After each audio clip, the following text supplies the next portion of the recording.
Friends, Shri Shri Pundarik ধাম এটি চট্টগ্রাম জেলার হাটহাজারী উপজেলায় অবস্থিত। এটি চট্টগ্রাম শহর থেকে 18 কিলোমিটার দূরত্বে অবস্থিত। এটি হিন্দুদের একটি তীর্থস্থান, একটি গুরুত্বপূর্ণ তীর্থস্থান।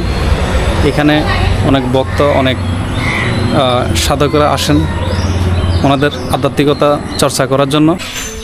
এটি একটি অত্যন্ত শান্তিপূর্ণ নীরব জায়গা, যেখানে আসলে মনে অনেক প্রশান্তি লাগে। আপনারা যারা চট্টগ্রাম শহর থেকে এই শ্রী শ্রী পুণ্ডরিক ধামে আসতে চাচ্ছেন, প্রথমে আপনাদেরকে আসতে হবে চট্টগ্রামের অক্সিজেন থেকে সিএনজি অথবা বাসে করে হাটহাজারী বাজার নেমে যেতে হবে। হাটহাজারী বাজার নামার পরে সিএনজি অথবা রিক্সায় করে পুণ্ডরিক ধামে চলে আসবেন। আসতে সর্বোচ্চ সময় লাগতে পারে 15 থেকে 20 মিনিট রিক্সায় আসলে। আর যদি মোটরসাইকেলে আসেন তাহলে 7 থেকে 10 মিনিট সময় লাগতে পারে। আমি এখন দাঁড়িয়ে আছি পুণ্ডরিক ধামের প্রধান ফটকের সামনে। এক কথায় অসাধারণ। ফটকটি তৈরি করা হয়েছে একেবারে মন্দিরের ভাবগম্ভীরতা মাথায় রেখে। দূর থেকে দেখলেই চোখে পড়ে এক রাজকীয় কাঠামো, মনে হয় যেন কোনো প্রাচীন রাজপ্রাসাদের প্রবেশপথে আছে। পুণ্ডরিক ধামের প্রধান ফটক দিয়ে ঢুকতে রয়েছে শিবের মন্দির এবং তার পাশে রয়েছে পুণ্ডরিক ধামের প্রধান অফিস। মন্দিরের প্রবেশপথে থাকা দারুণ খোদাই করা স্তম্ভগুলো যেন প্রাচীন কোনো এক জীবন্ত নিদর্শন। দেওয়ালের অলঙ্করণ আর প্রতিটি বিগ্রহের অভিব্যক্তি দেখে মনে হবে যেন দেবতারা স্বয়ং এখানে বিরাজ করেছে।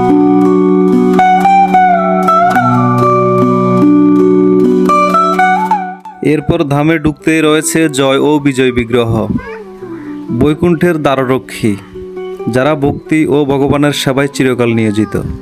আজ এই মন্দিরের ধারেও তারা পাহারাদার, যেন এই স্থান সর্বদা থাকে শুদ্ধ, শান্ত ও ভক্তিময়।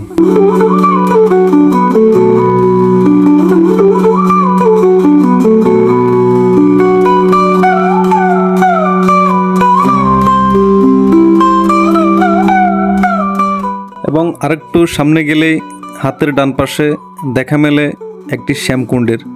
এই শ্যামকুণ্ডটিতে বৃন্দাবনের শ্যামকণ্ঠের জল এনে মিশ্রিত করা হয়। এই শ্যামকুণ্ড পুকুরটি শুধু একটি প্রাকৃতিক জলাধার নয়, এটি কৃষ্ণভক্তির এক জীবন্ত স্মারক। বিশেষ করে এই পুকুরের মধ্যে স্থাপন করা হয়েছে এক চমৎকার কালীয় নাগের বিগ্রহ, যা আমাদের স্মরণ করিয়ে দেয় শ্রীকৃষ্ণের কালীয় দমন লীলাকে। পুরাণ মতে কালীয় ছিল এক বিষাক্ত বহুমাত্রা বিশিষ্ট সাপ, যে যমুনার জল দূষণ করত। শ্রীকৃষ্ণ সে কালীয় দমন করেন এবং তার ফনার উপর নৃত্য করে তাকে শরণাগত করেন। এই বিগ্রহ সে ঐতিহাসিক ও আধ্যাত্মিক ঘটনার প্রতীক।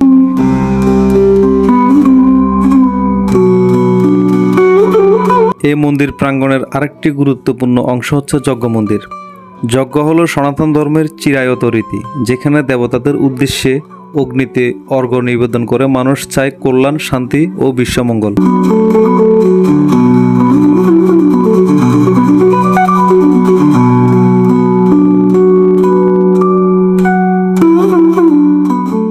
এখানে রয়েছে মাতা রত্না দেবীর সমাধিস্থল এবং শ্রী শ্রী গিরি গোবর্ধন।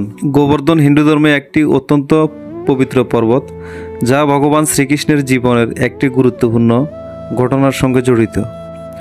গোবর্ধন পর্বত ভারতের উত্তরপ্রদেশে বৃন্দাবনের কাছে অবস্থিত। এটি মূলত একটি ছোট পর্বত বা টিলা, তবে এর ধর্মীয় গুরুত্ব অপরিসীম।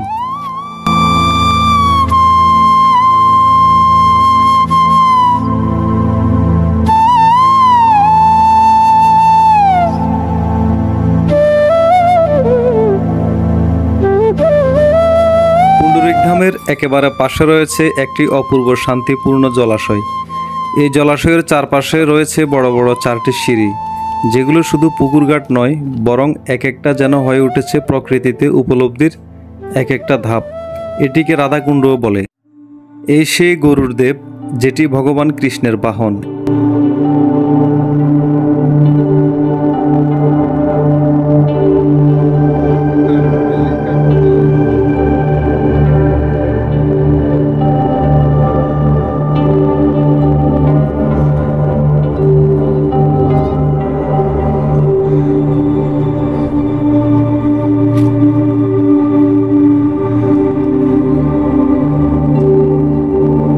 এর পশ্চিম পাশে রয়েছে নাট মন্দির।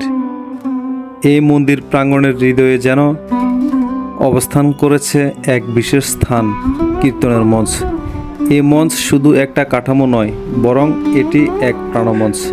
এখানে প্রতিদিন বা বিশেষ পার্বণে উচ্চারিত হয় ভক্তির ঝঙ্কার হরে কৃষ্ণ হরে রাম ধ্বনি।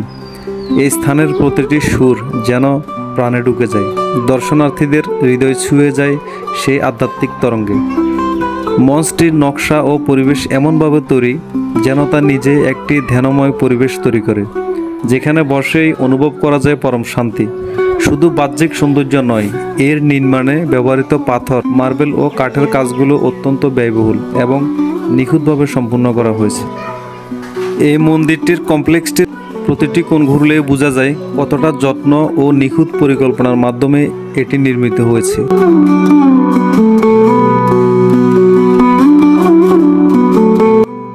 আপনারা দেখতে পাচ্ছেন এই বৃক্ষটির নাম হচ্ছে তমাল বৃক্ষ।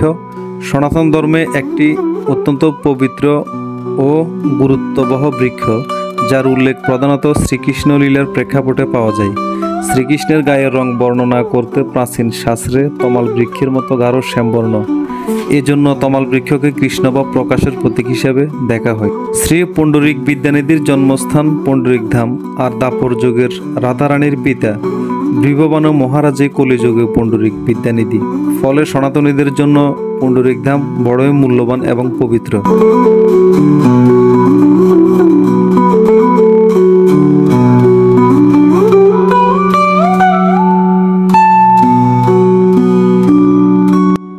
দেয়ালের অলঙ্করণ আর প্রতিটি বিগ্রহের অভিব্যক্তি দেখে মনে হবে যেন দেবতারা স্বয়ং এখানে বিরাজ করছেন। আমি নিজে এখানে দাঁড়িয়ে অনুভব করছি এক ধরনের আধ্যাত্মিক প্রশান্তি, যেটা শুধু মন্দিরের পরিবেশ নয়, এর শিল্প নির্মাণও সৃষ্টি করেছে। এমন শিল্পকর্ম সত্যিই সচরাচর দেখা যায় না। এই মন্দিরটির সৌন্দর্য, নকশা ও প্রশান্ত পরিবেশ দেখে আমরা মুগ্ধ হই, কিন্তু এর পেছনে যাদের নিঃস্বার্থ পরিশ্রম ও আধ্যাত্মিক দৃষ্টিভঙ্গি রয়েছে, তাদের অবদান না বললে তো অন্যায় হবে। আমি গভীর শ্রদ্ধা ও কৃতজ্ঞতা জানাই আন্তর্জাতিক কৃষ্ণ ভাবনামৃত সংঘ ইসকনকে, যারা এই মন্দিরের নকশা ও সম্প্রসারণে এক অসাধারণ ভূমিকা রেখেছে। বিশেষভাবে কৃতজ্ঞতা জানাতে চাই চিন্ময় কৃষ্ণদাস ব্রহ্মচারী মহাশয়কে, যার অনুপ্রেরণায় এবং নির্লস পরিশ্রমে এই পুণ্ডরিক ধাম আজ আমাদের চোখের সামনে এক স্বর্গীয় শান্তির স্থান হয়ে দাঁড়িয়েছে। যদিও বর্তমানে তিনি কিছু অত্যন্ত দুঃখজনক চক্রান্তের কারণে জেলবন্দি, তবু তার অবদান, তার স্বপ্ন এবং তার চেতনা এখানে প্রতিটি ইট পাথরের মাঝে জড়িয়ে আছে। আমি ব্যক্তিগতভাবে তার প্রতি কৃতজ্ঞতা প্রকাশ করছি এবং প্রার্থনা করি তিনি যেন শীঘ্রই মুক্তি পান এবং তার আধ্যাত্মিক যাত্রা আরও দূর এগিয়ে নিতে পারেন। এই মন্দিরের ভিতরে দাঁড়িয়ে রয়েছেন এক মহাপুরুষের স্মৃতিচিহ্ন, শ্রীল প্রভুপাদ। তার এই করুণাময় প্রচেষ্টায় আজ সারা পৃথিবীতে ছড়িয়ে পড়েছে হরে কৃষ্ণ মহামন্ত্রের ধ্বনি। তিনি প্রমাণ করেছেন কৃষ্ণভক্তি শুধু ভারতের নয়, সারা মানবজাতির চিরন্তন সম্পদ। পুণ্ডরিক ধামে অনুষ্ঠিত প্রধান অনুষ্ঠানসমূহ শ্রীকৃষ্ণ জন্মাষ্টমী, এটি সবচেয়ে বড় এবং প্রধান উৎসব। গৌর পূর্ণিমা, শ্রী চৈতন্য মহাপ্রভুর আবির্ভাব দিবস বলা হয় যেটাকে। রথযাত্রা, একাদশী উপলক্ষে উপবাস ও কীর্তন। ধাম পরিক্রমা অথবা বৃন্দাবন পরিক্রমা, স্মরণে হাঁটা। এবং রয়েছে ভক্ত সম্মেলন অথবা ধর্ম আলোচনা, সন্ধ্যা আরতি ও কীর্তন। এরপর প্রভুপাদ স্মরণ দিবস, যজ্ঞ ও হোম, এবং বিয়ে, অন্নপ্রাশন, আরও বিবিধ ধর্মীয় অনুষ্ঠান এখানে করা হয়।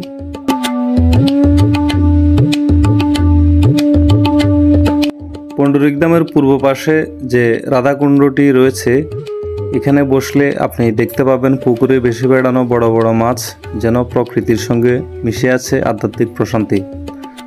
নীরব বাতাস, হালকা কীর্তনের শব্দ আর এই শান্ত পরিবেশ সব মিলিয়ে এটি এমন এক জায়গা যেখানে কিছু সময় চুপচাপ বসে থাকলেই মন আপনা থেকে শান্ত হয়ে যায়। এটি হচ্ছে পরিক্রমা মন্দির।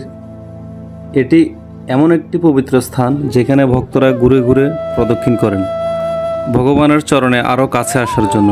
পরিক্রমা অর্থ হলো ভক্তিভাবে প্রদক্ষিণ করা, নিজের অহংকে ঝেড়ে ফেলে ঈশ্বরের প্রতি সম্পূর্ণভাবে আত্মনিবেদন করা। তো বন্ধুরা, আমি আজকে এখানে শেষ করছি। ভিডিওটি অনেক লম্বা হয়ে যাওয়ার কারণে বাকি অংশটুকু আমি দিতে পারিনি। পরবর্তী ভিডিওতে আমার এই মন্দিরের বাকি অংশটুকু পাবেন। ভালো লাগলে চ্যানেলটি ফলো সাবস্ক্রাইব করে দিবেন। ধন্যবাদ।